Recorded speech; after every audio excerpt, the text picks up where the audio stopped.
This is the ALLPOWERS R600 Super Quiet Portable Power Station.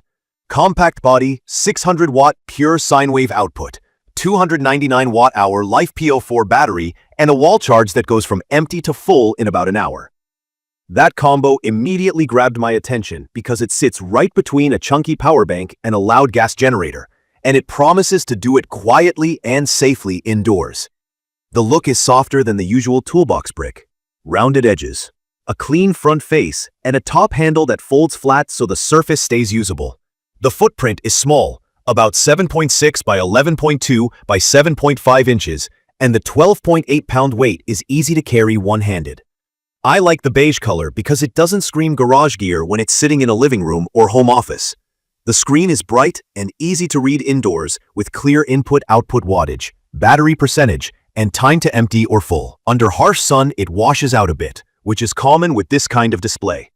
The ports are laid out sensibly on the front, with AC, USB-A, USB-C, 12V car socket, and an LED light. The wireless charging pad on top has a grippy ring that keeps a phone from sliding. The materials feel solid, no creaks, and the vents are well integrated. From my experience, the 1-hour wall charge is real. I ran the battery down to single digits, plugged into the wall, and watched it climb at around 380 to 400 watts in fast mode. It finished a hair over an hour.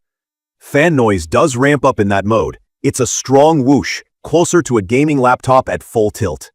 Switching to silent mode through the app drops charge power to roughly 100 to 120 watts, and the unit becomes very quiet.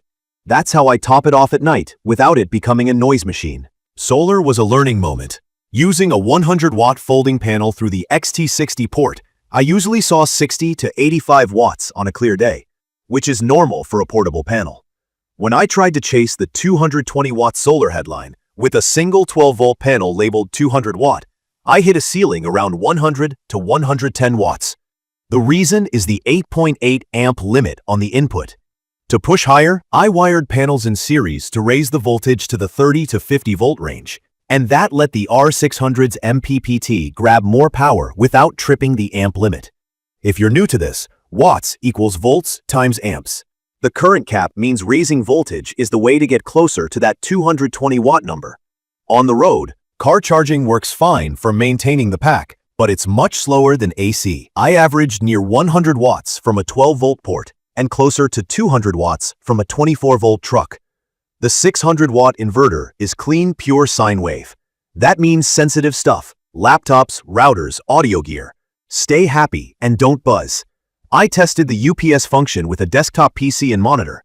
I pulled the wall plug to fake an outage, and everything stayed alive. No flicker, no reboot. The switch is under 10 milliseconds, and it felt instant.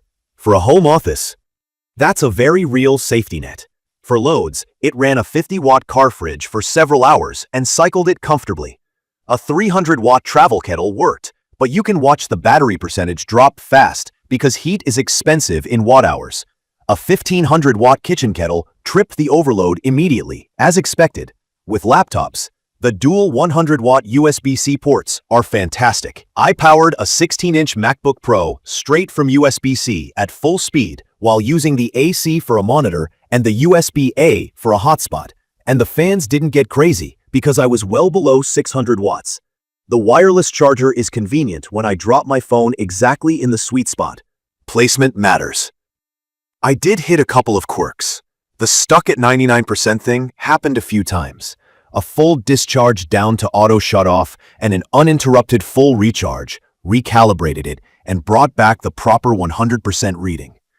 I also saw an E207 error once on AC input and had to reset the unit. It didn't repeat, but it made me pay attention to reliability. The app uses Bluetooth only, so control is short range.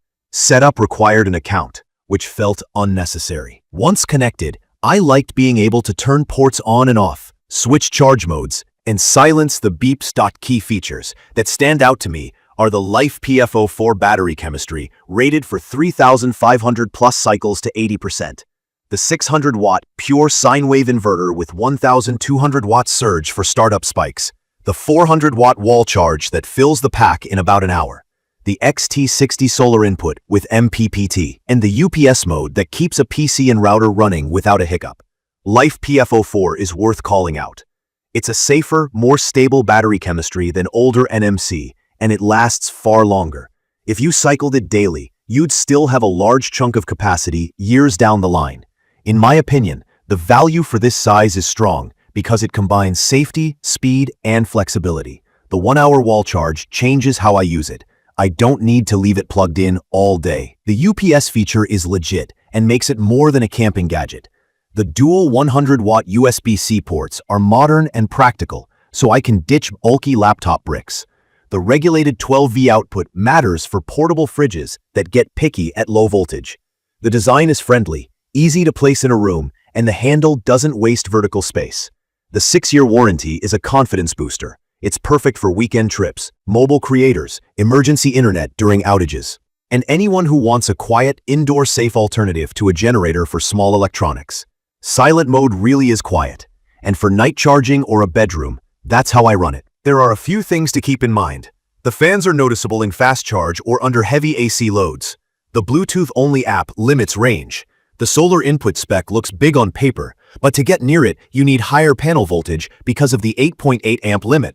And with 299 watt-hour, resistive heaters and big kitchen appliances aren't the use case. Short bursts are fine, sustained heating is not. In conclusion, this is a compact power hub that nails the everyday essentials.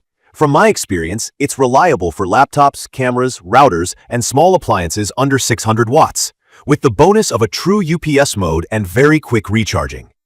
I'd recommend this for campers who want easy power without fumes, remote workers who need a quiet backup that won't reboot their PC, and homeowners who want to keep a modem, router, and a couple of lights running through short outages. If you're planning heavy cooking or space heating, step up in capacity. If your priority is safe chemistry, fast top-ups, and versatile ports in a small chassis, this checks the right boxes.